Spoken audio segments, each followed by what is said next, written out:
Hi friends, welcome back to my channel. আমি আজকে আপনাদের সাথে ডালের বড়ার ডালনার রেসিপি শেয়ার করব। এটা একটা পুরোপুরি নিরামিষ আইটেম। এটা আপনারা ভাত, রুটি, পরোটা যে কোনো কিছুর সাথে সার্ভ করতে পারেন।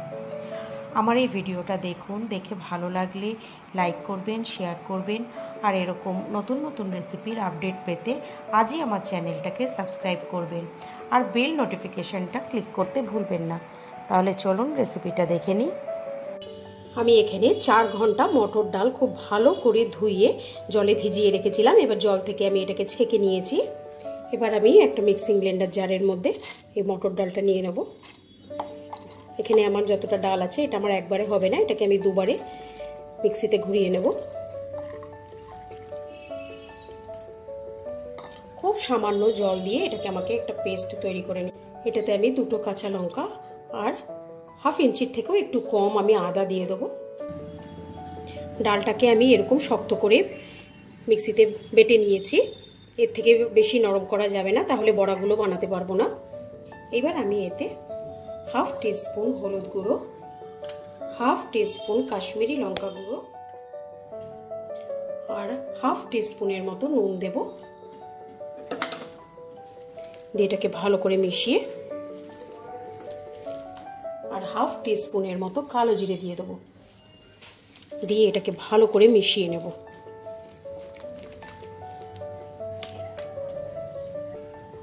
আমি এখানে একটা কড়াইতে কিছুটা সর্ষের তেল ভালো করে গরম করে নিয়েছি। এবার আমি ডালের বড়াগুলোকে ছোট ছোট করে দিয়ে দেবো। এই বড়াগুলো খুব বেশি বড় বা খুব বেশি ছোট করা যাবে না।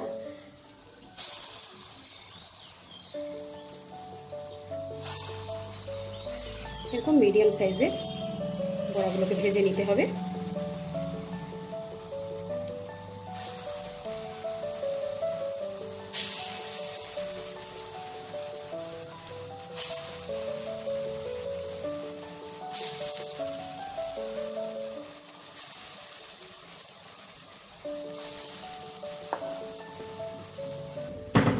বড়াগুলো আমার এক পাশ ভাজা হয়ে গেছে। এবার আমি উল্টে দেব।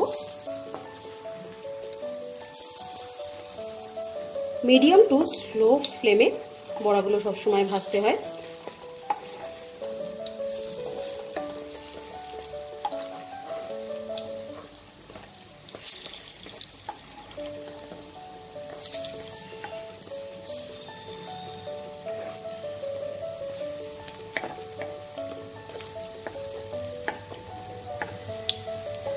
এই পাশটাও এবার আমি লাল করে ভেজে নেব।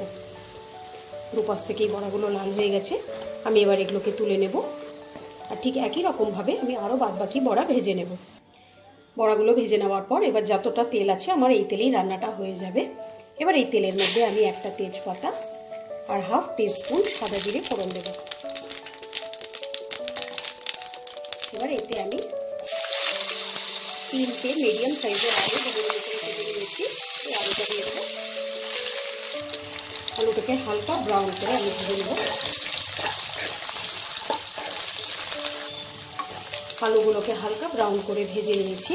এবার এতে আমি 1 টেবিল স্পুন আদা আর কাঁচা লঙ্কা বাটা দিয়ে দেবো।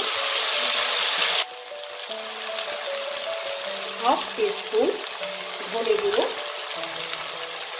1 টিস্পুন জিরে গুঁড়ো, হাফ টিস্পুন কাশ্মীরি লঙ্কা গুঁড়ো আর হাফ টিস্পুন হলুদ গুঁড়ো দিয়ে দেবো। দিয়ে মশলাটাকে একটু ভালো করে আমাকে কষিয়ে নিতে হবে।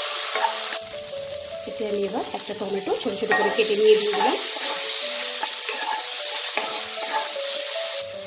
এখানে গুঁড়ো মশলা দিয়েছি বলে আমি এখানে 1 টিস্পুনের মতো জল অ্যাড করবো। নুনটা দিয়ে দেবো। দিয়ে এবার মশলাটাকে একটু ভালো করে কষিয়ে নেব। মশলাটা কষানো হয়ে গেছে। টমেটোগুলো আমার নরম হয়ে গেছে। এবার এতে আমি পরিমাণ মতো জল অ্যাড করে দেবো। ঝোলটা ফুটে গেছে। এখন আমি এটাকে মিডিয়াম ফ্লেমে ঢাকা দিয়ে 5 মিনিট রান্না করব। 5 মিনিট পর আমি ঢাকাটাকে খুলে নিয়েছি। দেখে নেব আলুগুলো নরম হয়ে গেছে কিনা। আলুগুলো একদম নরম হয়ে গেছে। এবার আমি এতে ভেজে রাখা মটর ডালের বড়াগুলোকে দিয়ে দেবো। দিয়ে গ্যাসের ফ্লেমটাকে হাই করে দিয়ে 5 মিনিট আমি আরও এটাকে ফুটিয়ে নেব। এটাকে আমি আরও 5 মিনিট ফুটিয়ে নিয়েছি।